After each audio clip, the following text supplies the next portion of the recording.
কেন প্রভু পুরীর জগন্নাথ জগন্নাথ মন্দিরে একাদশীর দিন ভক্তরা অন্ন বা ভাত গ্রহণ করেন। এটি একটি ব্যতিক্রমী রীতি, যেখানে অন্যান্য বৈষ্ণব মন্দিরে একাদশীতে অন্ন ত্যাগ করা হলেও জগন্নাথ মন্দিরে এটি উল্টো একাদশী বা বিপরীত একাদশী নামে পরিচিত। এবং এই দিনে ভক্তরা ভগবান জগন্নাথের প্রসাদ হিসেবে অন্ন গ্রহণ করেন। একাদশীতে অন্ন গ্রহণ করার এই প্রথাটি জগন্নাথ মন্দির এবং তার ভক্তদের জন্য একটি বিশেষ তাৎপর্য বহন করে।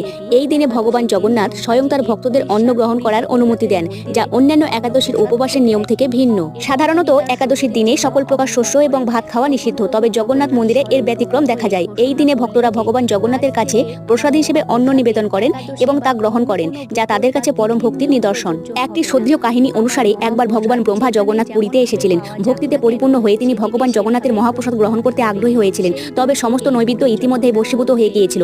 একটি পাতায় অবশিষ্ট কয়েকটি চালের দানা ছাড়া, যা একটি পথহারা কুকুর চেটে খেয়ে ফেলছিল। ভক্তিতে আপ্লুত হয়ে ব্রহ্মাদেব বিনীতভাবে কুকুরের পাশে বসে অবশিষ্ট শস্য খেয়েছিলেন। জগন্নাথের মহাপ্রসাদের